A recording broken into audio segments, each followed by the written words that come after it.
did you listen to before you played your first open mic? Growing up, I think like the music probably was like a three-prong like thing for me. So I had from my mom's side, from my dad's side, and then probably just like a vein of like what we were experiencing as like a family, like, and what my maybe my dad would share, or what we would experience, through that. So like on my mom's side, I very heavily remember uh John Denver. Like John Denver was Mm. what we played around the campfire with my mom's family. So my aunts and uncles would sing John Denver, and for whatever reason, lots of John Denver. Like I remember like so many of his songs, especially the ones that had to do with Colorado, because my grandpa loved Colorado and loved the mountains of Colorado, and that's like John Denver's vibe, right? So John Denver on one hand, on my dad's side, it was Nancy Griffith. Mm. Like Nancy Griffith through and through. We sang so many of her songs up at the campfire. Um, and then on my dad, like with my dad growing up, it was like 90s country, like sprinkled in with like Vivaldi Four Seasons or something like that, Okay, yeah. but Some but other classics. than that, yeah, some classics in there. But other than that, it was like 90s country. Garth Brooks, George Strait, Alan Jackson, and I feel like that was heavily heavily influenced. Some like maybe 70s like duo trio harmony kind of stuff too, like sprinkled in there. Hmm. um there's a band called Bread. Yeah, I The remember Brett. Yeah, Bread. Yeah. Hey, have you ever tried? Yeah, yeah, I think I would listen to this stuff like that, and I remember some of that kind of stuff. But definitely the '90s country was like heavy influence. And then you grew up with being around that, singing, uh, everyone being kind of musical a little bit. And then how did you get to your first open mic? How did that happen? The long story short, in like a couple series of steps, was I think I played music a lot as a kid, kind of on and off, but like definitely played a little bit. But I there was kind of a maybe just a bit of the reality in the deterrence towards like pursuing that as a career was just, you should go to college, kind of maybe get more of a job, kind of. There's just like back in, this was like early 2000s, it was like kind of hard to maybe like imagine getting a career in music, especially because we were living internationally too. We were living in Mexico, so it's like Hmm. there's not a huge awareness for like how to do this as a career. We don't come from like, yeah, families get together and kind of play music around the campfire, but like not really like, oh, we're in the industry and we're making it. Hmm. So not a lot of uh vision of the possibility of that. So um deterred from that, stopped that, tried college, joined the military, and at some point in the military, I just kept getting pulled. I was just like, I wanted to play music and I couldn't let it go. Like I was I needed to have a guitar. I needed to be playing. It was like gripping for me. And so on one of my deployments, it was Tyler Ward and Boyce Avenue were kind of the thing back in the day, and it was all the YouTubers. They found their way to do music online, and they were doing YouTube stuff, and they would make that kind of stuff. And that, honestly, that's what struck me, was like, oh, they're they look like me. They're making a living, like they're playing, touring, and they're just doing it because they're creating this stuff online and doing this. And I think that was inspirational because it was like it felt more accessible to the average Joe, because it wasn't like they weren't signed to some big major label. They were just making music with their friends and putting it on YouTube. Hmm. So I think that was some kind of inspiration. I was like, I need to go to an open mic. So when I came back from deployment, yeah, one of the very first things I did was go to an open mic night, and I was scared out of my mind and petrified. And I was super nervous, but I just remember being super super nervous when I started, and when I finished at that open mic, I was like, I had this elated feeling of just like, oh my Yeah. gosh, that was so cool. Yep. Dude, I had this same exact feeling. It's literally like you're winning the lottery. That first open mic, you win the lottery. It's like, Yeah, yeah, what did you yeah. play? Do you remember? John Mayer for sure. which Nice. was which definitely was also what I was listening to a lot of during that time, was a lot of John Mayer, a lot of John Mayer. So I played John Mayer. So definitely don't recommend trying to play John Mayer at your first open mic, because you're not. I was not great at guitar, and trying to do the finger style picking. I think I tried to play Neon or something like Oh, wow. Yeah, like the hardest one. yeah, something like that. And yeah, it was definitely definitely didn't go as well. I think that's one thing you have to always know about. It's not just open mics, but playing live is like, it doesn't matter if you can play it in your bedroom until you go try to play it live. Like, you're probably gonna mess it up when you go play live. Even now, if I play a song in my bedroom and you practice and you get really, you're like, all right, I got this, chances are you're going to mess it up a little bit when you go play it live for the first time, and you just accept that, and then you just know that, like, yeah, you're going to play it a second time live, and you're going to nail Yeah. it, you're going to suck. It's But ama it's amazing how confident you are in your bedroom. Like I remember, I'm like, yeah, dude, I just nailed that like 3 times. I just played that 3 times and I nailed it. I'm like good to yeah, go. And then you yeah, get there and you're like, you start, your throat starts getting a little dry. You start getting a little nervous. You're like, oh, I got to sing on a mic. And then all of a sudden you hear yourself through the speakers and you're like, all these people, and the lights on you and you're sweating. You're just like, oh man, yeah, yeah, yeah, it's yeah, way different. yeah, yeah. But yeah, that was I would say, yeah, my journey absolutely began at the open mic. Like, that was the doorway I never knew existed into the world of performing, was like open mics. Like, crazy to me, but yeah. And you just did a bunch of those in a row after, and then slowly worked your way into gigging, or how did that come about?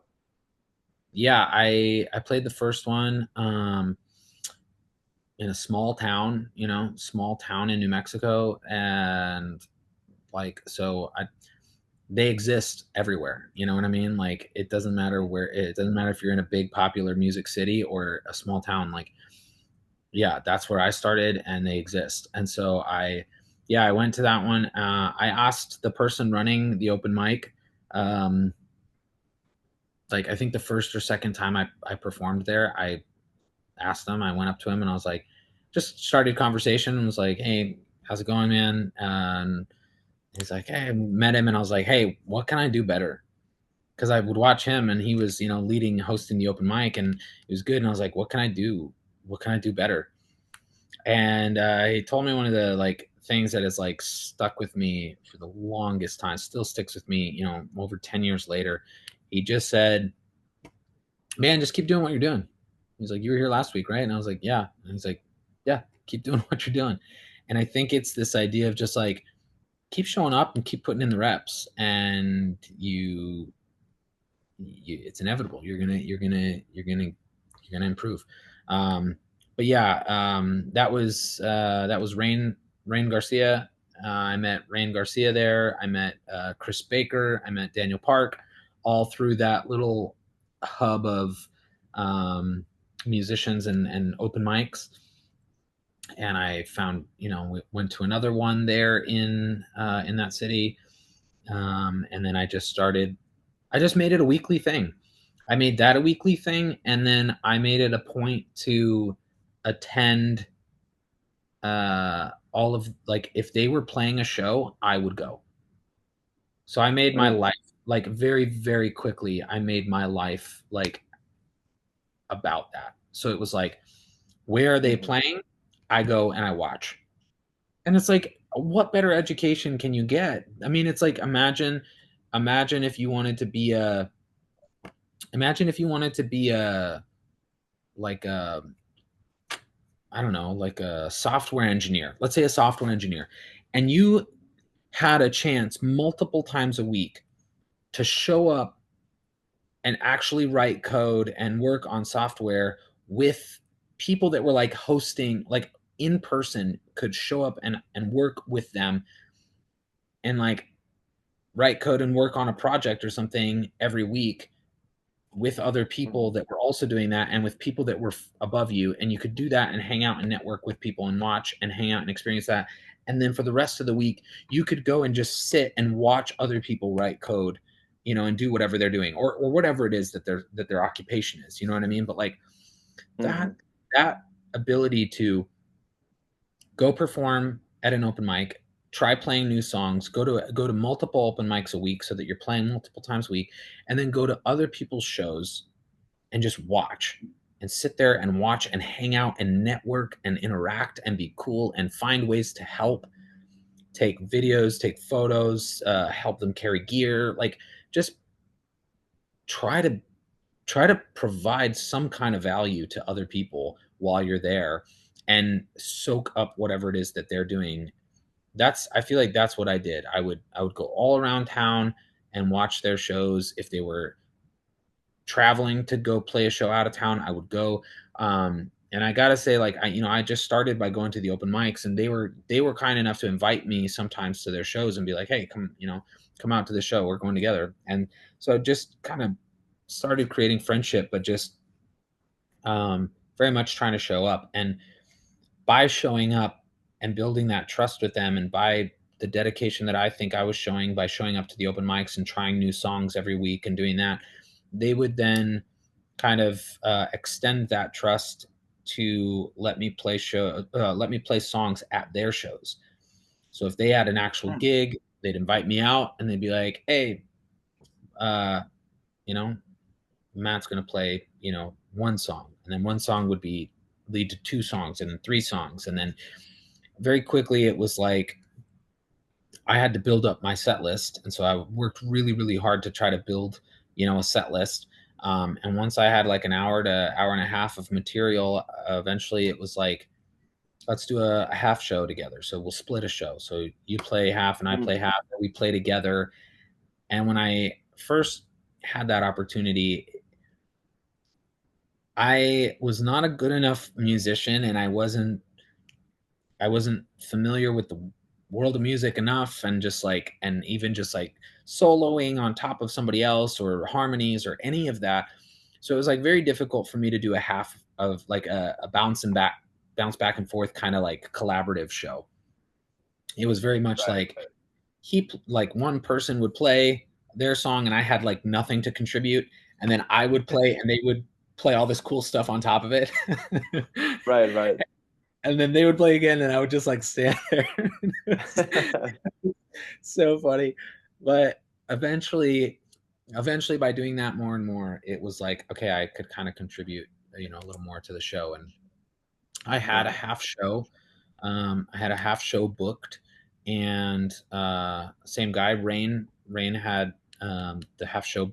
I think he had booked it, but and he had invited me on it because I wasn't really getting booked for my own gigs, and he got booked for another gig. So he was double booked, and he was Mm. just like, "You're ready, dude. I'm like, why don't you?" I was like, "I can't play that by myself," and he's like, "Yeah, you can. Just do it." So yeah, I just got thrust into it. Played my first solo 3 hour gig, and from there on, it was just like it was slow. Like I think that's the other thing too is once you start performing at venues, it takes a couple months before you are going to be kind of booked, because it takes a while to get into rotation. But I think that's what it was. It just took a couple months for me to get into rotation. They would invite me out. I'd play songs at their venue. The manager would come watch me, especially if they had good relationships with the management there or whatever. Um, yeah, manager would come watch me and they'd be like, "Yeah, Matt's trying to play too." come watch him. I'd play a couple songs at their show, and that same day the managers would want to book me for their next availability, which sometimes was like 2-3 months away. And so I was like, oh yeah, I'll book that date, but it's like I don't have a show until a couple months later. So, um, but once that happened, it was fairly seamless. I started going to open mics in January, and the end of August was when I kind of had some consistency and some flow and some like I've got my own gigs booked and I'm playing and um, starting to have some of my own kind of built-in shows. Wow, yeah. That's a cool way to slowly just get into it, like just slowly kind of morph into gigging, from just playing one or two songs at an open mic and then playing half a show and then playing a full show. It's just like a nice ease into it. And then you Yeah, also like yeah, that's such a cool idea. And like the idea of how important networking is and learning new material. Like if you were going to an open mic in January and then you were gigging in August, I mean, you had to be learning a bunch of songs in that time. So that means you were definitely grinding, and that's probably like the biggest, aside from like maybe having certain pieces of gear, like that, learning your repertoire and building your set list is probably the biggest hurdle, I would say. Um, yeah, that kind of takes the longest because you need just to play for an hour or two. yeah. I would play. I mean, no joke. I was playing like every moment of every day that I could. Um, I would some days I was playing for 6 hours. Like I would play for 6 hours during the day, and then I would go out to the open mics that night. So like I don't know how much like different people have the different capacity for intense focus. Once I knew that, like once I had that taste of that show, and once I knew like holy smokes, like these guys are making a full time income. They are making full time income playing music, and there's three of them that I know that are doing it. Two of them in the same city, one of them bouncing around from different cities, but also got his start in that same town. And there's enough shows for me to do it too. Like Right. there's enough gigs in this town for me to also be able to make a full-time income if I can get myself there. And I was just like, this is insane. Like this is exactly what I want to be doing. Absolutely insane. I can make money playing music. That idea had never occurred to me that that was possible. So yeah, seeing that other people were making a living playing music and playing shows was pretty crazy to me.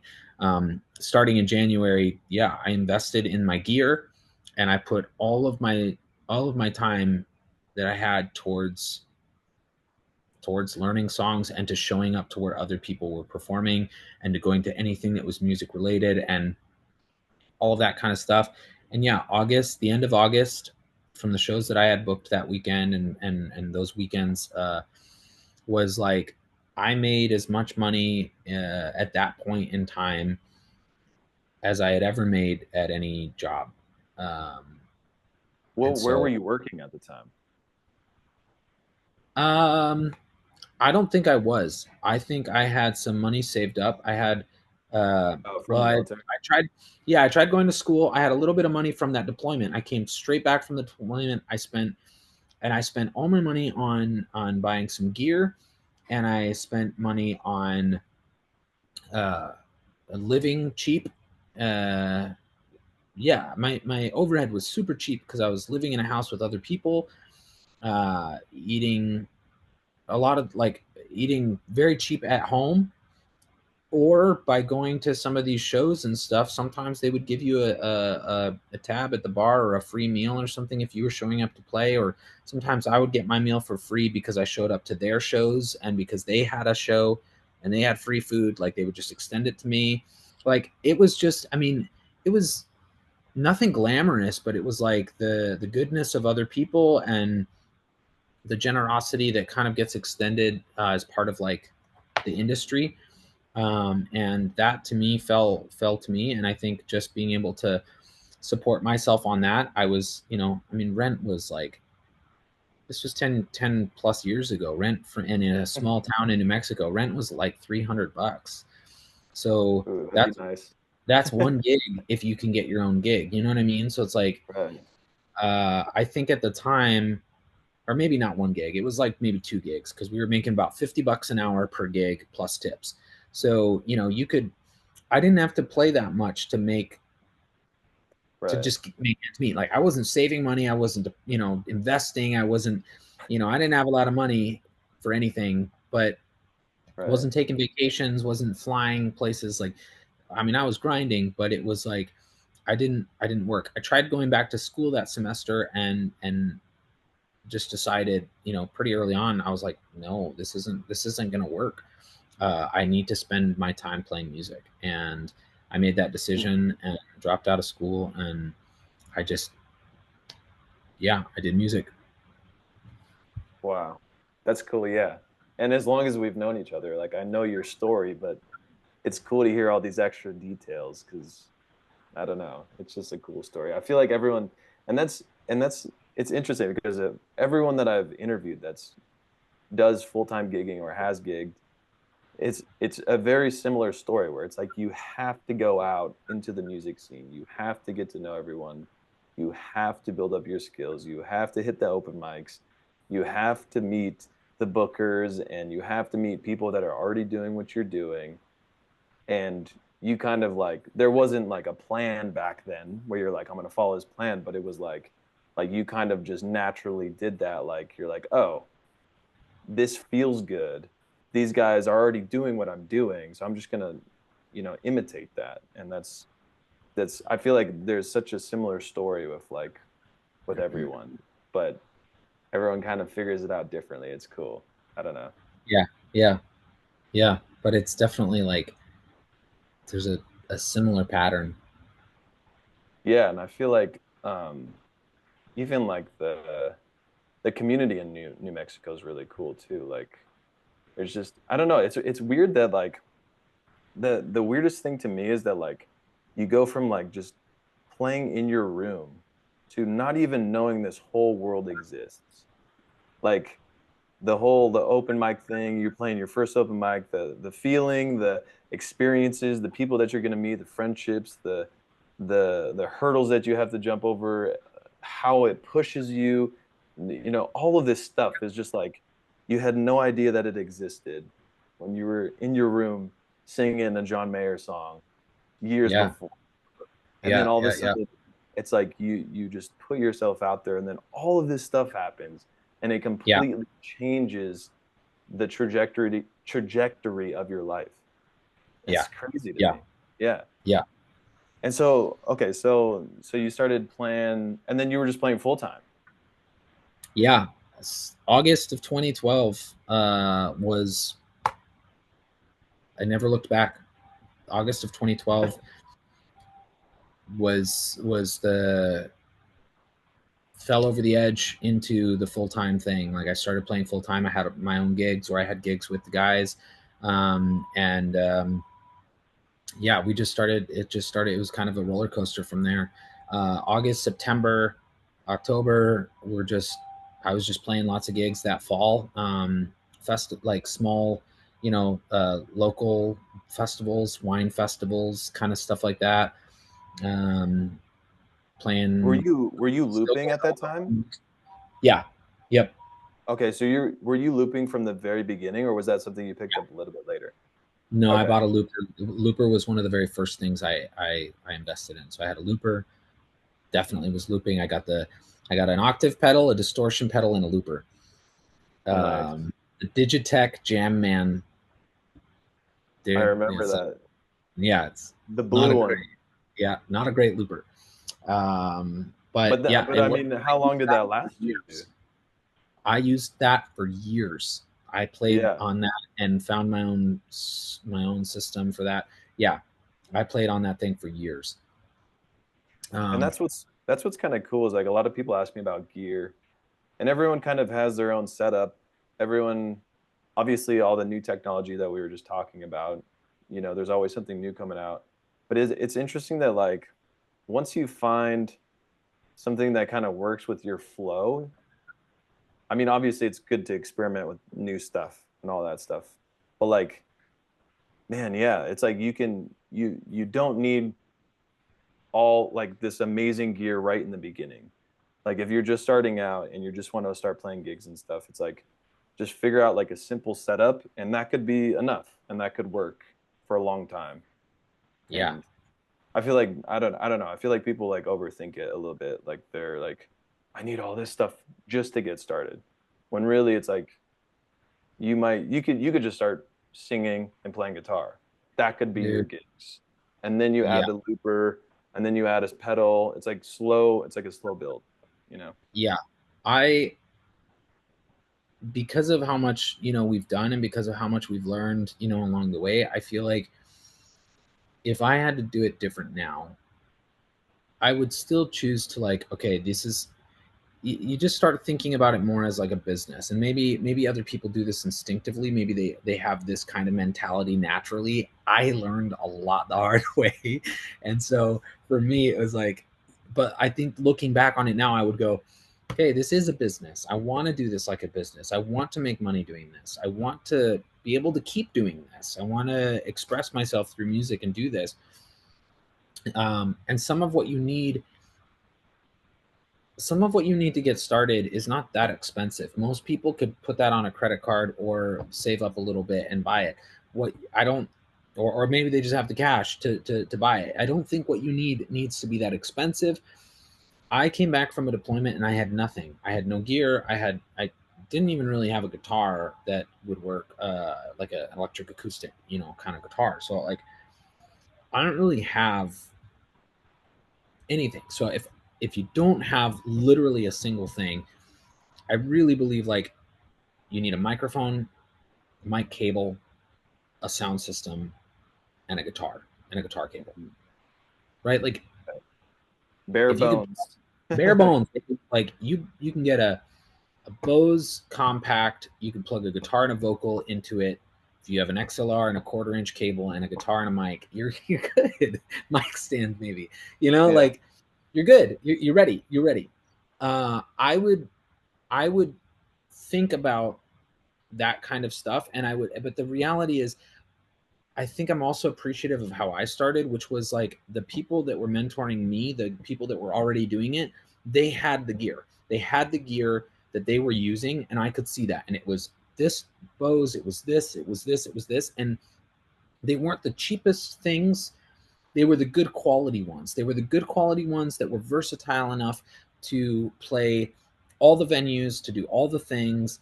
And it was like what I got first, like insight into was you only need it. And this was the mentality that they helped me develop, was like you only need to play a couple gigs to pay for that stuff. Like once you start Mm. playing gigs, there was never, for me, there was never like a point where it was like, well, if you ever get booked for gigs, it was like, no, you just need a couple gigs to pay for this. Like this will happen. You'll get those gigs and then you'll be able to pay for this. Mm. There was always, and I gotta credit like Daniel Park for that kind of mentality, because he's always been the one that's like, there's room for people to do this. If you want to do this, you can do it. And that kind of mentorship never made me doubt whether I would be able to do this. And I think if I was left to my own devices, I would have had too many doubts. But I had people like him and the other guys around that were like, never I never felt like I had to spend too much time with those thoughts to doubt whether or not I would be able to do that. It was always like Hmm. a guarantee, like this is what you do, and if you do it, it'll work. And it, Right. it did. Yeah. I don't think I started off in any kind of way being like in any way would anybody have like looked at me when I was first starting going like, oh, this guy is absolutely going to crush it. Like, it was just like, no, if you just keep doing the things that like all of us have done, and you do the things that like, just keep repeating the same process, like it'll happen for you too. open Yeah. mics, go to the gigs, learn the set list, like those steps, right? Right. It's like a systematic kind of solution. But I do think like being able to invest in the right kind of gear early on means you don't have to keep buying new stuff over and over and over again. And you buy the right stuff, you buy a decent sound system, and the stuff that like we've talked about earlier too. Loopy Pro, the different things that exist out there, like uh, Logic, you know, DAW compatibility kind of stuff is like I didn't. You don't need any of that starting off. Hmm. It's actually too much to learn if it's your first day showing up for a gig and you're trying to just play for the first time in front of somebody. You don't want to be thinking about the 900 things I'm trying to think about, setting up. You need to just play your song right. And I think you need pretty basic stuff for that. If you want to loop, get a basic looper and start. But there are people playing high level gigs that are just playing acoustic guitar, and there are people playing high level gigs with a one one step looper thing. Like, you don't need to be complicated to do this and to make money. You just need to put some reps in, I think. Yeah, I completely agree. And I think that's why it's so cool. Like we kind of lucked out and had some good mentors that were kind of showing us the way. And the reason I love these podcasts is because I was interviewing another artist from Kansas, and he does it full time out in Kansas. And it just made me think, I was like, it's so interesting that we're all just in different cities trying to figure out the same thing. Mm-hmm. And maybe there's some kid in some other city right now who doesn't have any of those mentors, who like, maybe their open mic isn't that great or something, and he could watch this and really get all of these ideas, or so Yeah, I just yeah, think it's so cool. Like it's so interesting that everyone is in different areas, just like, oh, we're trying to do the same thing here, and so just to yeah, spread yeah. these ideas. Um but yeah, so it's cool. Yeah, it's cool to hear your story. So you went, so you kind of were playing around New Mexico a lot. How did you end up getting to Vegas? And that's where we ended up meeting. Yeah. Honestly, like there's a pretty common theme in my story, and it's some another artist you've had on your podcast, but Daniel Park is a pretty common theme in my story. Okay. He's kind of always there. He's gonna show up kind of no matter what. Yeah. Uh, but he uh, started performing out in Las Vegas, uh, some work out there, and it was through him. Um, I was considering a move like that. Took a road trip out there with Rain, and yeah, decided, hey, this looks like another scene that we'd like to go to. And there was there was work, and there was some people that we obviously knew Daniel Park. We knew somebody else that was out there, Lily. There was a booking person out there. So we just like through the and here's the common theme, for people who don't those names don't really mean much to them. It was like people that we had met in the community that I was a part of already in New Mexico, moved on and moved out, and they other people moved on, and but it was that core community that I had met that opened the doors to other things. So it was because of me being a part of that community that another community opened up, and that was just it. Just kind of grew. It just kind of extended a little bit, and then I made the move to Vegas. I think I was just kind of ready to try something new, and yeah, just looking for a change. And I went and explored that, and I went out there. I met people literally through Daniel Park and through the connections that we had already made. Met people. There was a lot of work out there in Las Vegas, a lot of gigs, and it was kind of jump into the deep end of like, okay, it was I got work out there too though, same style, like same deal. open mic kind of format thing at Inspire Theater with Ben Carey and the folks there, and it was like, yeah, it was a open mic kind of style showcase thing, and I showed up one night, performed there, played like one song, and have the chops to do it, and it was like, okay, you've got the trust built up with the network that you've previously had, and you show up and you do the job well, and I got offered some gigs there, and so started playing in Vegas. But same thing happened out in Yeah. Vegas. And I think this is key, because this is the theme. I had people that I knew. I showed up, I played for free. I showed up wherever there was an opportunity for me to showcase the open mic thing, the showcase, Inspire. And then I showed up to everybody else's gigs. So I didn't have my own gigs. So I showed up. I'd either sit there for 3 hours and just watch and just provide, just clap along, or just hang out, have a meal, have a drink, whatever. Or I showed up and I would play just to be a part of somebody else's show and to get some exposure at somebody else's show. And I don't recommend that forever, but like, this was my first time in the city. I was like, dude, I'm showing up to your show. I will, play. And sometimes, yeah, the people I was with and that I was sharing, space with, and that I was, performing with, were solid people. So like, yeah, they would split tips with me, or they would split the actual, payment with me sometimes, or like whatever it was, until I was starting to get my own gigs. Sometimes I would just play with other people, or I would book, co-book shows with other people, or whatever it was, to just get my foot in the door and to try to make some money, and to also just, yeah, get exposure wherever I could. And I think that was pretty crucial for like about a month. About a month of me being out there, it was like I was doing that all the time, and And you never know like who you're gonna meet either. Like we ended yeah, up meeting, I mean, a lot of those open mics, there was a bunch of bookers there, and we yes, we ended up meeting Ben Carey the same way, which yeah, he was a big booker in Vegas.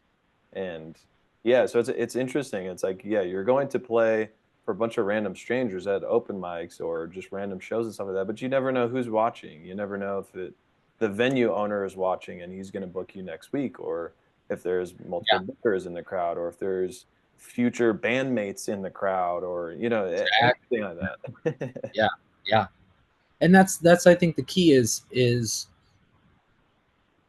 that when I moved to a different city, it was like the network expanded again, and there was a potential for network, but or the potential for community there. And while I didn't really know how much and how deeply that would affect me, in my future, it was the same thing that had happened in New Mexico. Was, okay, there's another opportunity here. You're in a different setting, but like, there's a community here, and you need to plug in if you want to be a part of that. That community has impacted my life in such an immense way, to the point, and you're aware of this too, but like, to the point where I left for years. Um, and when I went back several years later, it was still like, it was immediate. The connection and the network and the kind of the integration musically of like, years later, it's still fully formed, that like, you show up and people are like, oh, he's back in town. I'm double booked. Matt, do you want this gig? It's Right, like, right. it was like, and shockingly integrated. And I think that to me is like, that's the power of being a part of a community, and choosing to invest in it as soon as you get there, being a part, showing up, being a part of an industry, showing up to other people's gigs. Man, how many times have we, out in Vegas, would we just like, we're off tonight, let's go down to Green Valley Ranch, apparently this person's playing, or let's go see this Yeah. person at Bunkhouse, or like, we weren't just doing it for us. We were doing it together. We were all a part of that community, and I think that's what created, an impact for the sustainability of that through time, and the ability to return to that after, after a period of time. I think Yeah. that sticks out to me a lot. Yeah, and I think, and I mean, yeah, you all the musician friends are going to remember how you played and how you were professional and all the good times that you had. All the bookers are going to remember that you did well at all these venues. So it's like people aren't really going to forget that. Like, yeah, Yeah. you can go away for years and still come back, and there's that trust there that you've built, which is really important. Yeah. I would say, just on a technical, this is kind of a technical note, but like, let's just add it in here. One of the big differences between New Mexico and Las Vegas was the relationship to the booking, the relationship to the booking sphere, I should say. Like, in New Mexico, it was very direct. Um, that relationship management was very direct. It was me and the manager, and the managers of those venues were the bookers, and there was no middleman. There was no.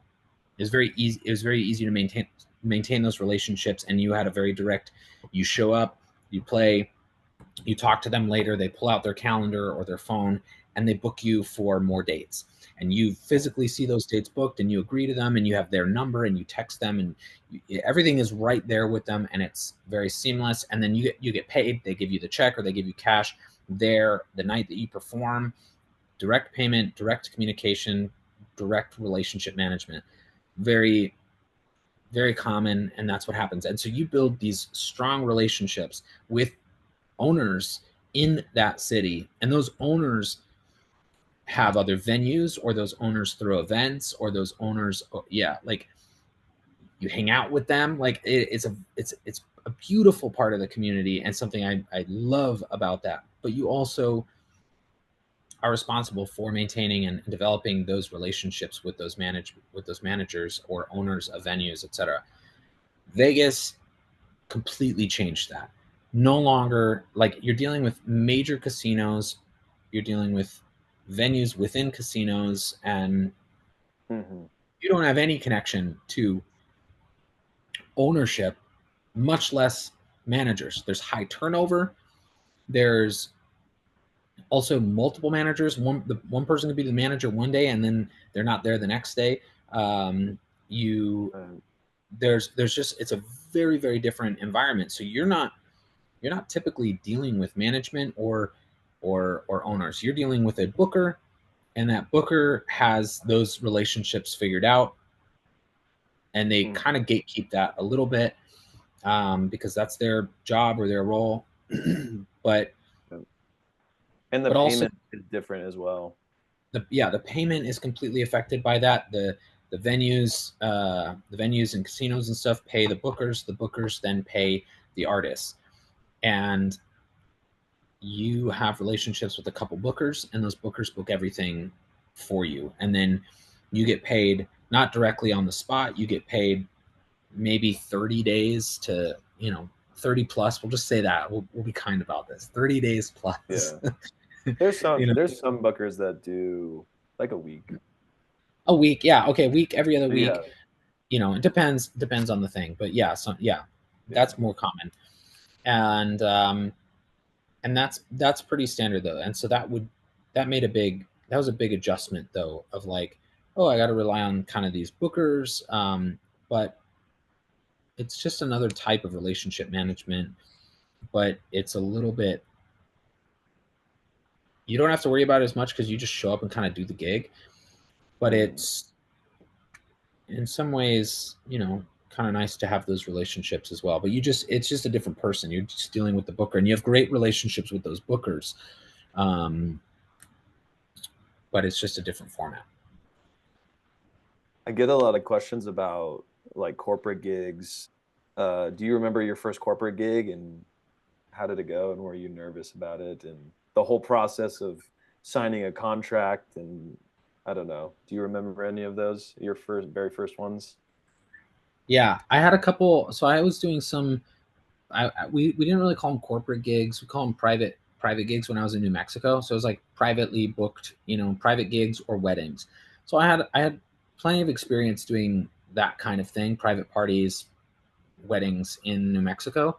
Um, but they were, again, typically you're dealing with someone who's already seen you play, or someone that you know, or, you know, I wouldn't say a wedding is any less pressure, but it's like sometimes it just feels a little bit lower, kind of lower key, depending on, if you know them or whatever the responsibility is.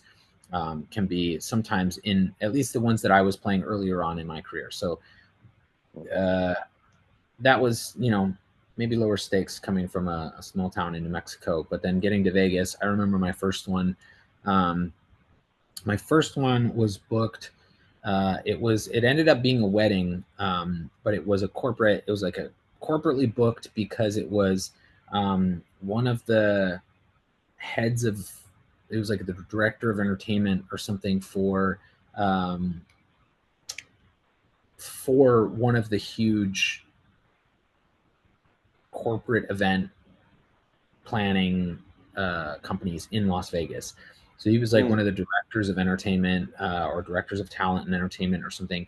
Um, I forget his exact title, but he it was a wedding for like his son, and so he, his team or whatever was kind of, they were a part of that. So that was just random, and the person that I got booked by, I got recommended by, because I was playing one of the typical little bars that we would play in Vegas. It was American, and I would play there. And two guys saw me there on a random night. They were locals, I think. They're just out that night. They saw me. We had a good time. I played some requests. We had some fun. They were friends with one of the girls that worked for this guy, the director. And so it's just like, it's just a world like that, where it's like somebody sees you one night, you have no idea who, like, you have no idea how that's going to ripple. Hmm. But I got booked for that. I went. It was on his golf course. It was my first private corporate kind of event in Las Vegas. I went out, and it turned into a somewhat of a miniature fiasco, in a way, because the weather was not cooperating. So it was an outdoor thing, and clouds were rolling in. And at one point, I don't think I was supposed to have, like, my sound system. Providing my sound system was supposed to be like an extra cost or something. And so I don't think I was initially supposed to have that. But because I bring it with me everywhere, I had it on hand. And so we needed there was like an opportunity for, like, well, maybe it would sound better if there was a sound system over here. And I was like, I have my sound system, I can go set it up. So I think I just volunteered to have my sound system there. And then, because the weather was rolling in and out, I had to tear it down and move it inside. And then we decided that there was a pocket of clouds, an open area. So I tore down my sound system on the inside and took it back outside. Oh my gosh. Well, we were all just kind of running around, and I was just kind of like, it's just somebody's wedding, and it's my first event, and I'm like, I want to just do a good job. And, we all just kind of laughed it off and had good attitudes about it and just tried to make it work. And Yeah. I think by doing that, I think, however that, it's just the small things. I think the small things and the ability to be flexible, to be looking to try to make the event a fun time for them, and to try to do whatever you can on your end to make that a good thing. It left an impact, and uh, they paid me extra that day, and that relationship has lasted, from 2000 to, yeah, it has lasted 10 years. That relationship has Wow. lasted has lasted nine plus years. Um, And that's I gotten you more gigs too, as well, I'm I sure. have played so many gigs for those people, for that company, and for they've moved to other companies, and I've played for them. They continue to book me. They continue to hire me. It's been a wonderful working relationship, and yeah, it's they yeah Yeah. they that's how it happens. And that's like the same repeating theme as you never know who's in the audience and who you're going to meet and how that's going to affect your life. It's so crazy how it happens that way, but it's yeah, that's so cool. Has there ever been a time that you messed up on stage or during a performance that you remember that was I really like all of my shows. or just something, or just anything crazy happen, like equipment Yeah. breaks or the audience gets crazy or something like that? Yeah. So I had a moment here actually at where I'm at right now. Um, In Cambodia. in Cambodia. I'm in Cambodia. I'm performing multi-month contracts, international contracts, and it was my first gig here at this new at the new hotel. So I show up here. I'm getting ready to get set up, and in the background, background of what is happening in my life is me transferring over from the RC600 as a looper to Loopy Pro.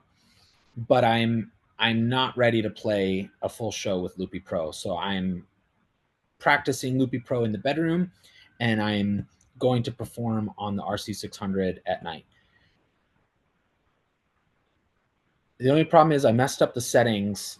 I messed up the settings on the RC600, and I didn't map it out to be by I didn't map it out to be by bank. Meaning all this meaning like you're supposed to have two separate banks. One is supposed to be all the settings you need saved for Loopy Pro. The other one is supposed to have all the settings saved for the RC600. And I messed up the settings, and I made some of them global, meaning all the banks had some of the like same settings.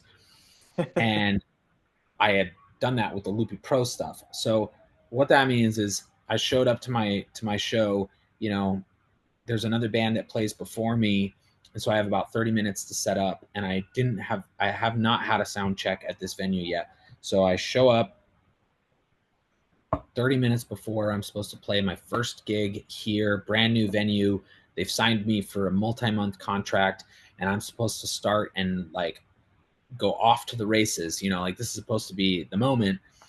And I set up my pedal board, I set up my microphone, I set up everything. I get ready to like basically all I need to do is just turn on my looper, and and then I should be playing, and all my settings should be saved and everything should be ready to go.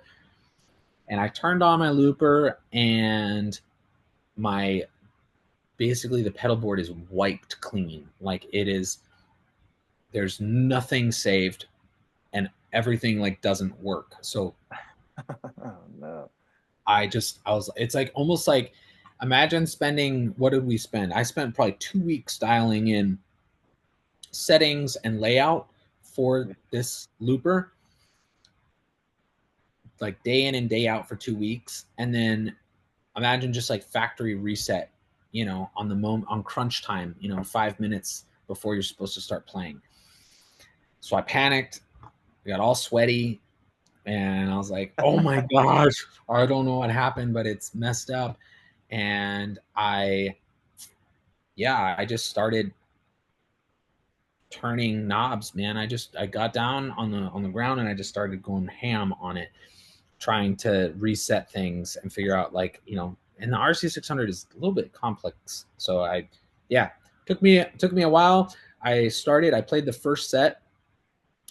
I played the first set with like this looper gives you visual feedback through little lights, where it's like if it's recording it's red, if it's playing it's green or whatever, if it's empty it's white, you know what I mean? It's like supposed to show you these things. If you're overdubbing it's yellow. But that's all settings that you're supposed to change, and I just didn't have enough time to do all of them, and I was trying to start. So I played the first set, like an hour of music, with like no matter what I did to each of the loops, no matter what I clicked, they were always green. So like I had no idea if I was overdubbing. I had no idea if it was still recording. I had no idea if they were stopped. I just had to play Oh, jeez. and just like trust my muscle memory and hope I could get through it. And so, yeah. And then I took a break and I reset all the rest of the settings, and I got it back to working. And then, that next day I figured out what I had done wrong and how to reset how to set it up the way that I needed to. But yeah, plenty of moments like that are just like just panic. I had another moment where yeah, I was playing and like a cable got unplugged or something with Loopy Pro, and I was in the middle of a loop, and all of a sudden everything just like stopped. Oh no, that's the worst. Yeah, Yeah. I've done that one time when on my the fade out button. If you hold it, it fades out. If you stop, if you hit it once, it just stops. I remember just stopping the song. Yeah. Yeah, I Yep. was like meaning to fade it out, and then the song just stopped. And I was like, I just looked at everyone. I was like, well, it's over. Yep. Yep. Dude, Mm. that's funny. Yeah. Lots of things like that. Um, so what would you give looking back on like your whole music career over the last, 10, 15 years, however long it's been? What advice would you give your younger self? I think there's I don't know, three things come like immediately to mind. One is like I wouldn't really want to like tell myself anything much different than just keep doing what you're doing. Like that bit of advice has like really, you can't really overthink it too much, you know? You can't really overthink it, and it also leaves a lot of room for patience and celebrate the disciplines and not the results kind of mentality. And it just says, man, just keep showing up. Like just keep showing up and let like the universe like kind of take you on the river that it is, like you will meet people, you will experience things, you can say yes to things, but just keep showing up. Like, just keep showing up, keep doing what you're doing. If what you're doing is showing up, like keep doing that. I think that's like something that like really impacted me, and I wouldn't really want to change too much of that. Because you can overthink things, and you can, there's too much to learn to teach it in one, session. Like, so you just have to keep showing up and be willing to learn to be able to continue to grasp everything that there is to know. Um, that's one of the first things that comes to mind.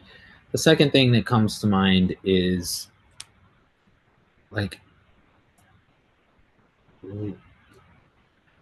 yeah, I think more like on a heart mindset level is just like be kind to yourself. Like just it's a long journey, and what you do is valuable, and there's room for everybody. Like a lot of people are like, well, I don't have a good enough voice, or I'm not a good enough guitar player, or I don't, I'm not this or I'm not that. And it's like we have some kind of view that there's a standard, and it's like no, like there are people who sound different, and that's it. Like you you can learn some of the technical things, but like some people really are just like, I don't have a good voice, or I don't have this, and it's like, I don't know that, you know, some people think, Ryan Bingham, for example, doesn't have a great voice, but like he's got a wonderful career, and his songs and his sound is so unique, and it's his own thing. Some people famously talk about how Bob Dylan didn't have the greatest voice, and yet he's Bob Dylan. Like, like there's whatever standard people think is that you need to have for like to have the voice that somehow you need to be able to have to do music. It's there's none. There's no standard. Like you can do music your way by having a unique sound, whatever it is that is your sound. And I think that message as my younger self would have been like, wait, really? That's crazy. Like that's exactly what I needed to hear. So, Right. I grew up not believing I had a good voice. That hurts me today. Like I still deal with the trauma from that. So like, yeah, believing, there's no reason to believe that you have, a bad voice and that you can't do the thing if it's inside of your heart to sing and to do this, like, you know, do it. Like just keep doing it. Like show up and do it over and over and over and over and over and over and over again and just keep doing it, And then Hmm. that's part of that. The last thing that comes to mind like immediately is like more of like a kind of a technical thing of like maybe a personal thing, but it's like I wish I would have started recording sooner. Um Mm. I had songs, and I think it's part of a bigger thing. But like, I had songs. I wrote songs a long time ago. 10 years ago, I was writing songs, and the songs people knew, and the songs people like. They're I played them at shows and stuff, and I never recorded them. And part of the reason I didn't record them was I always had some fallacy kind of mindset of like, it needs to be perfect, or I need some big recording studio, or something like that. And the reality is, if you don't record, like, if you just want to play cover songs, like, that's one side of it, right? But if you want to record songs, or if you want to write or anything like that, there's no way that anybody is ever going to have a chance to like live with your music if you don't record it. Plain and simple.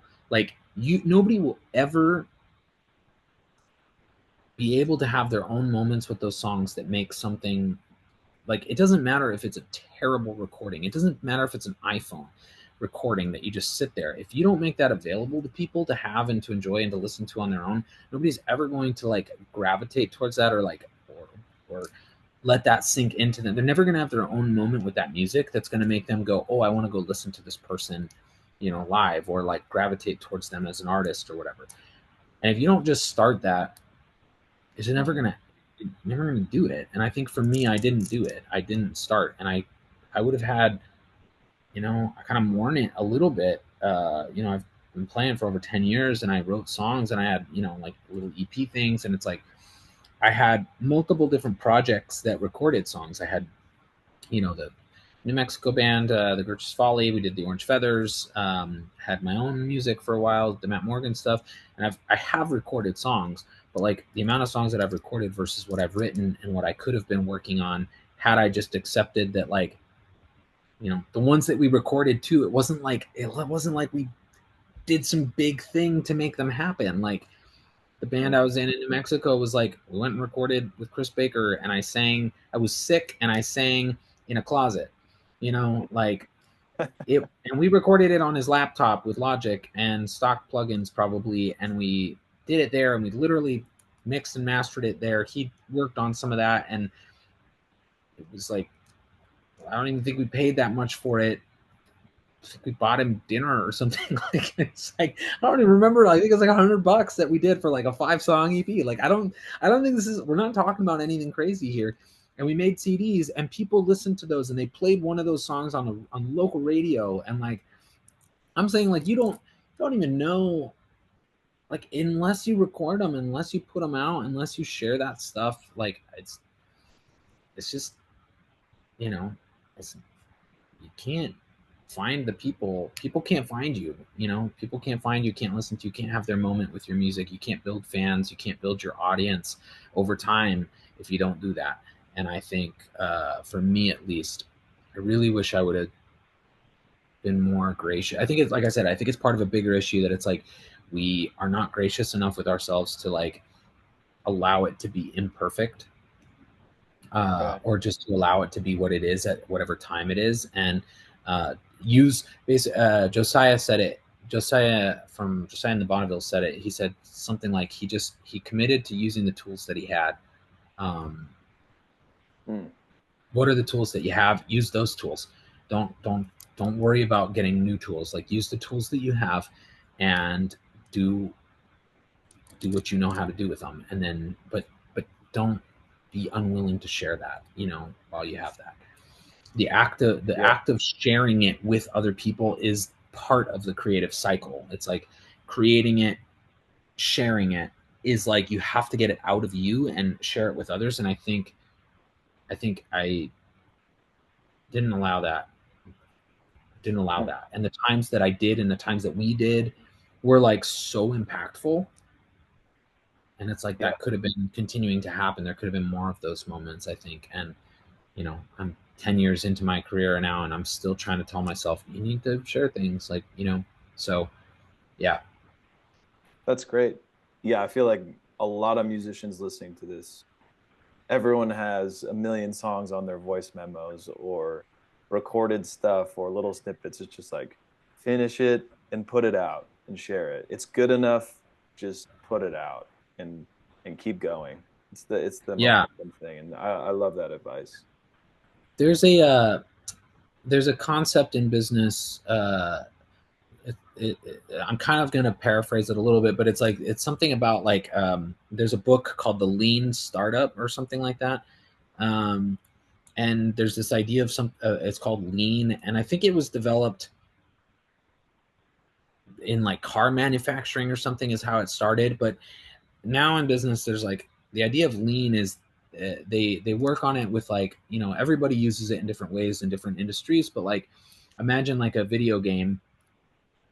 Back in the day, they used to spend so much time and so much money developing a video game, and when they put it out, they basically put out like the final product, and then just like kind of hoped that it did well. And so, and people would do this with business products and stuff all the time. Back in the day, it was like before they were doing things in a lean way, it was like, okay, I got to make sure it's perfect before I put it out. And then you put it out and you're so proud of it and you think it's perfect. And people are like, no, I don't know that I really like it like this, you know? And the idea of doing it lean is this way of like,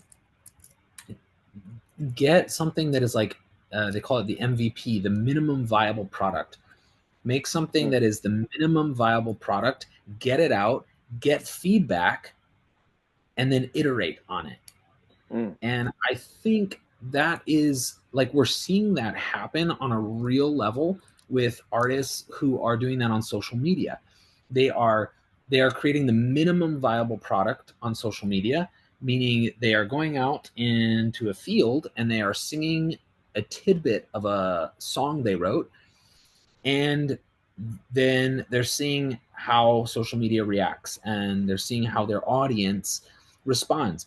And it's still something they care about, but they're seeing up, they're like, hey, should I record the full version of this one? Or, you know, they're engaging with their audience, but they're also sharing something that's raw. Basically, it's original format. People are doing this all the time at every level.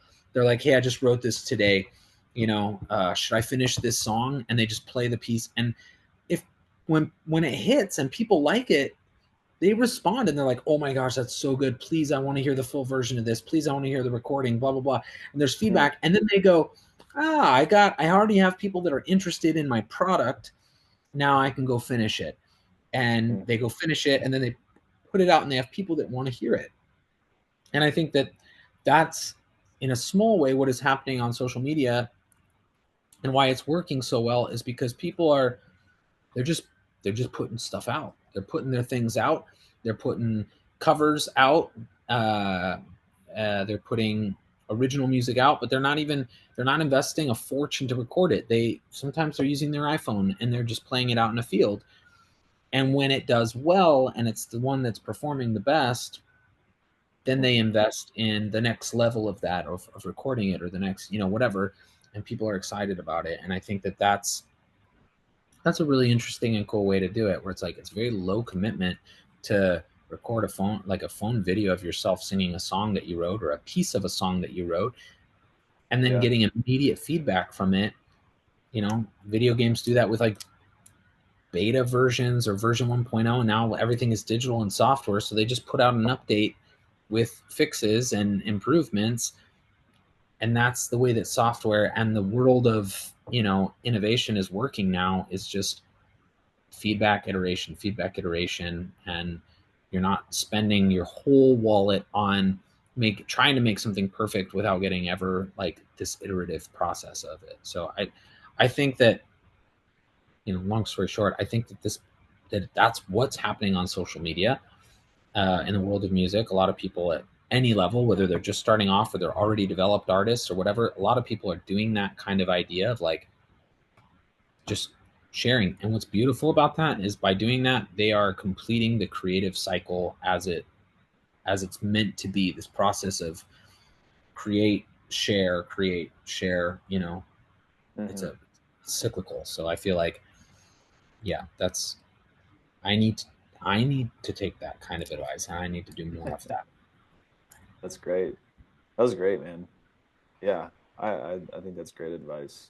Um, yeah, I feel like we could talk for hours, dude. We'll have to do a part two of this Yeah, yeah. because I feel like we could talk There's about a a long lot story. more stuff. I mean, your story is awesome, though, man. Uh, where can people find you? Okay, so yeah, people can find me Matt Morgan Official, Instagram, or my website is probably the best places for now. Cool. And you got on Spotify and everything too? Yeah, Spotify, Matt Morgan for the Orange Feathers. Oh, there we go. Cool, man. Well, thanks for being here. It was a good chat. Yeah, man. Yeah, it was great.